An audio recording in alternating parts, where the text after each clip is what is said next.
Selamat jumpa lagi saudara-saudara.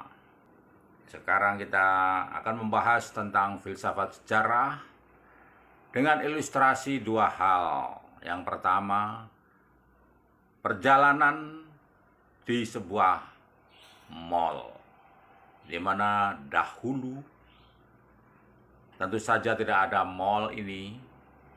Lantas kemudian cerita atau keadaan fakta tidak ada mall ini kemudian menjadi sebuah sejarah masa lalu, di mana di sini daerahnya merupakan rawa-rawa atau persawahan atau tambak. Oleh karena memang demikian keadaannya di kota Gresik, Jawa Timur, yang zaman dahulu disebut sebagai Kabupaten Surabaya. Lihat di belakang ini, sekarang sudah menjadi sebuah mall di mana si rambut merah atau Bu Rambut Merah berjalan menuju ke sana. Kemudian sejarah lain lagi ketika Bu Rambut Merah ini makan AW di dalam restoran di mall ini. Mengapa hal ini disebut sejarah? Karena memang dahulu Bu AW atau Bu Rambut Merah pernah makan AW dan sekarang mengulang lagi sejarahnya. Sementara saya juga mengalami hal yang serupa, di mana dulu ketika masih di Jakarta suka makan AW di mall juga. Dulu yang saya terkenal adalah di Citos atau Cilandak Town Square di Cilandak, Jakarta Selatan. Di pojoknya ada AW. Dan di situ kadang-kadang ya, enggak begitu sering, sekali sih makan di sana. Dan itu menjadi sejarah, terulang lagi dengan makan AW. Lantas kemudian hal itu kita bahas dari segi ilmu sejarah. Ternyata dari hal yang sederhana kita dapat mengambil hikmah atau manfaatnya untuk pembahasan kita. Ternyata sejarah itu ada dua telaah di dalamnya. Apakah itu yang dimaksud dengan filsafat sejarah? Apakah itu yang dimaksud dengan teori sejarah? Nanti kita bahas. Ternyata dua hal ini bisa saling berebut posisi atau pengaruh bagi kita untuk memahami ternyata filsafat sejarah itu ya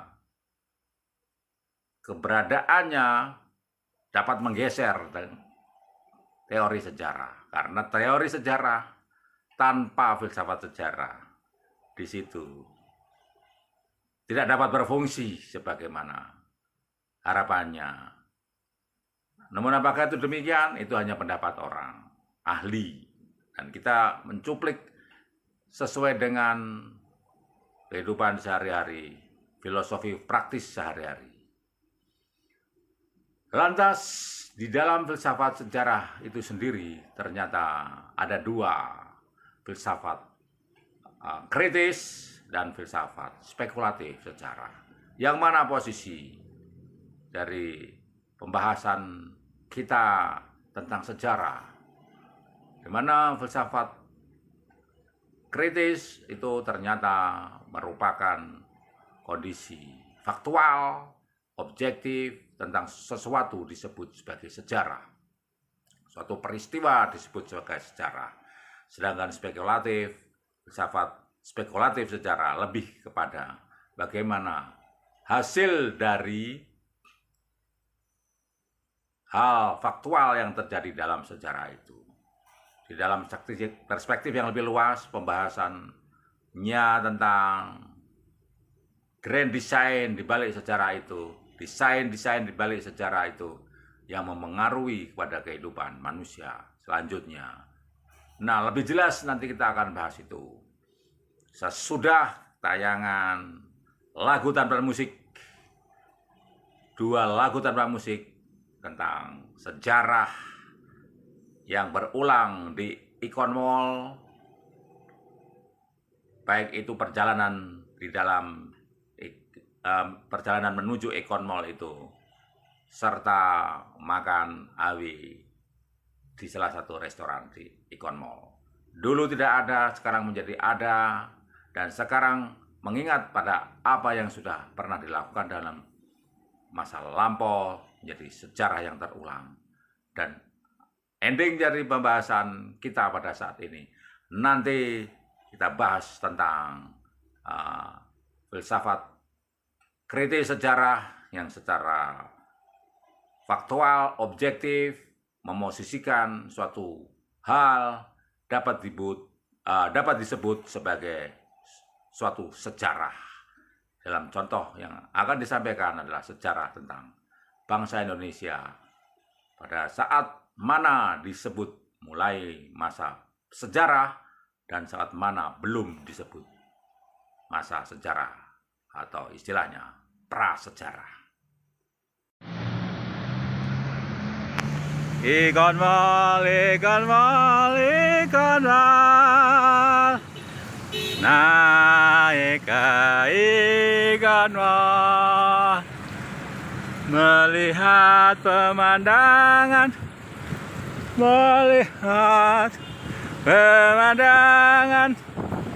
oh indah sekali.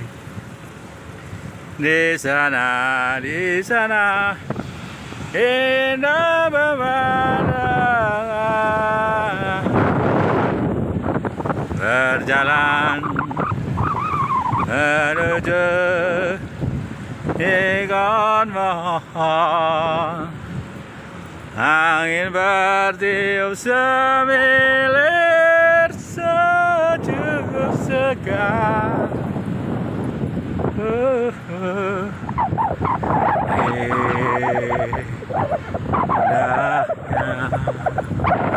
Indah di hati, indah di rasa.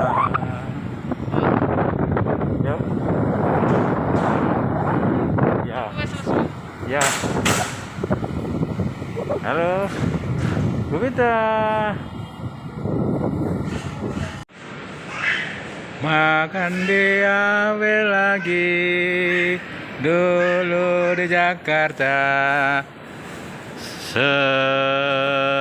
seringkali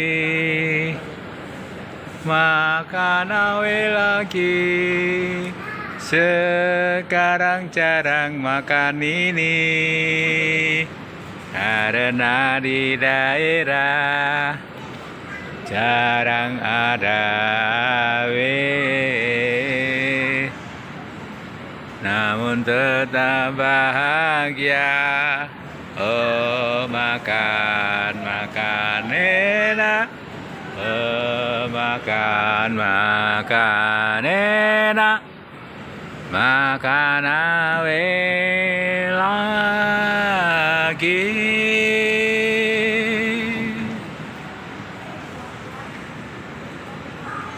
Ada yang namanya filsafat sejarah. Kita menjadi bertanya-tanya, bagaimana dengan teori sejarah? Apa perbedaannya dengan filsafat sejarah? Dari istilahnya ini kita dapat memecah-mecah apa yang disebut dengan filsafat dan apa yang disebut dengan sejarah. Itu 2 hal yang berbeda. Filsafat tentang pemikiran-pemikiran, logika yang menelaah bagaimana apa dan semuanya itu saling berkaitan dan dapat dipikir secara logis dengan sejarah mencatat peristiwa-peristiwa di masa lampau.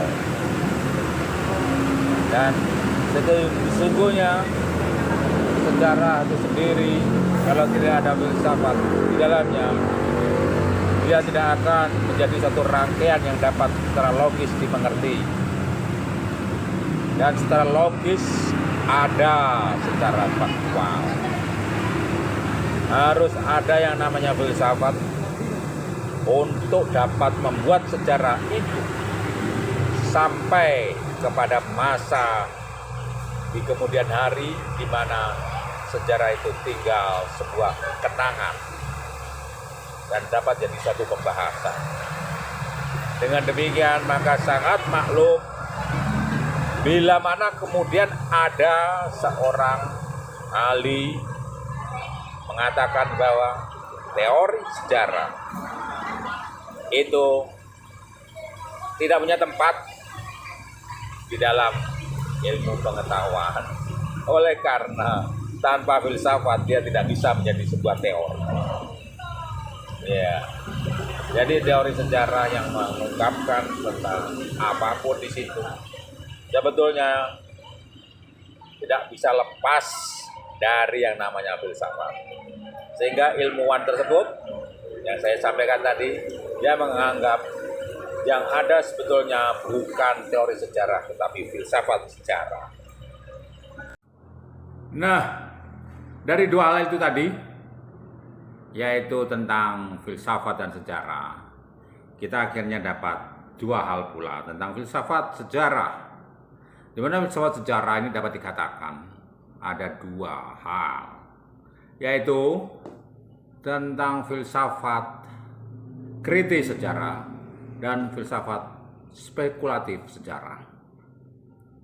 Dalam bahasa mudanya, filsafat kritis sejarah itu semua pertanyaan dijawab secara akademis tentang intrinsik sejarah itu, yaitu hal-hal yang langsung berkaitan secara teori dengan sejarah, baik itu asal-usul sejarahnya serta objektivitas yang berlaku di situ, dan segala sesuatu yang berkaitan dengan fakta dan peristiwa dan kejadian di dalam sejarah. Apakah dapat dipertanggungjawabkan waktu-waktu kejadiannya, peristiwa demi peristiwa, baik itu yang berlangsung secara kronologis maupun yang tidak kronologis, dengan tokoh-tokoh yang terkait di dalamnya, lantas semua yang terkait dengan peristiwa yang tercatat di dalam sejarah di masa lampau itu. Itu tentang filsafat kritis sejarah. Sedangkan untuk filsafat yang spekulatif tentang sejarah, permasalahannya sudah menyangkut kepada hasil yang mungkin didapat dari sejarah itu untuk kehidupan manusia. Dan hasil ini dengan demikian sudah melebar ke hal-hal yang bersifat ekstrinsik dari sejarah itu. Dan dapat dimasukkan di situ unsur-unsur pertanyaan, kajian teologis terhadap sejarah dan hasilnya yang mungkin didapat. Apakah ada grand design dari sejarah itu terjadi? Ada tendensi di balik semua kejadian manusia di dalam sejarah manusia itu, dan ada petunjuk-petunjuk yang menyatakan kepada hal-hal yang berkaitan dengan mungkin ketuhanan, mungkin keagamaan, mungkin tujuan hidup manusia secara keseluruhan. Nah, dengan demikian di dalam filsafat spekulatif sejarah, berbagai pertanyaan yang dapat dikaitkan secara tidak langsung dari hal yang bersifat objektif yang terjadi di dalam sejarah bisa mungkin terjadi. Pertanyaan-pertanyaan yang bersifat subjektif dari orang atau kita mengkritisi tentang sejarah itu dapat terjadi dan dapat muncul di dalam filsafat spekulatif sejarah. Dengan dua hal ini, maka kita dapat paham mengapa ada yang disebut versi-versi di dalam sejarah. Karena di samping hal yang terjadi secara langsung, secara objektif, tentang asal-usul, kejadian, kronologis, apa data-data yang dimiliki tentang sejarah, sehingga itu dapat bertanggungjawabkan kejadiannya, ada yang dimaksud dengan filsafat spekulatif, tentang hal subjektif masuk. Mungkin ada kepentingan kelompok tertentu terhadap sejarah itu terjadi. Bahkan secara teologis, bagaimana peran sejarah manusia itu di dalam grand design Tuhan untuk yang percaya kepada Tuhan. Maka ada unsur-unsur lain yang masuk, dan karena unsur-unsur ini bersifat subjektif, maka ini dapat memunculkan yang disebut dengan versi-versi sejarah.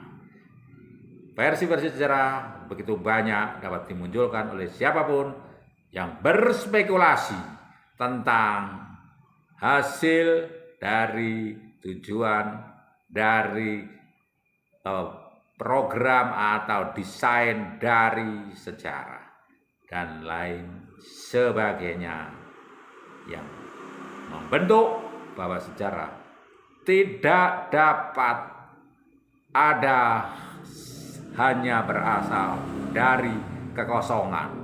Pasti segala sesuatu ada mulai dari ada. Dengan demikian, ada sejarah yang kita ketahui seringkali berbeda dengan fakta, dan seringkali berbeda dengan pendapat orang. Oleh sebab itu, ada yang dimaksud dengan versi sejarah dalam versi. Hal ini merupakan hal yang wajar, oleh karena sejarah terjadi pada masa lalu, zaman lampau, di mana kemungkinan para pencatat sejarah pada saat itu lupa, tidak mencatat, baik itu dalam bentuk prasasti, baik itu dalam bentuk omongan lisan, di mana bukti-bukti sejarah ini yang menjadi satu prasyarat, satu peristiwa penting disebut sebagai sejarah.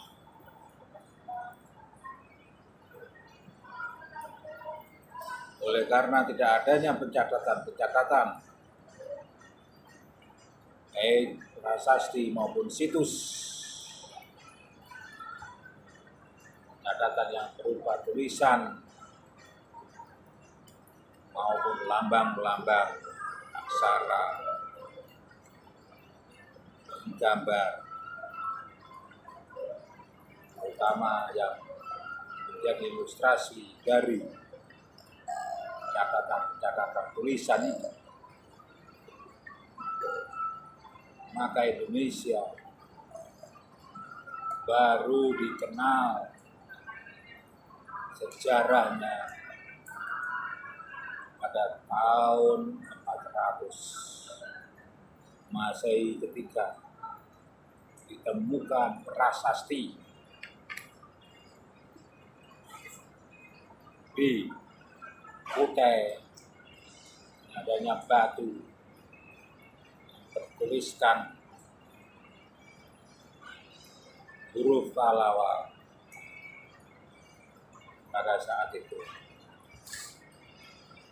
dan di Jawa Barat ada prasasti Batu Tarumanegara, susul dengan prasasti pada batu-batu di tempat lain dan tulisan di daun lontar atau daun rontal. Sebelumnya tidak ada prasasti tertulis yang ada tulisannya, sehingga dikatakan Indonesia belum masuk zaman sejarah yang disebut masa sebelum tahun 400 atau abad keempat Masehi. Sebelum itu Indonesia belum masuk zaman sejarah.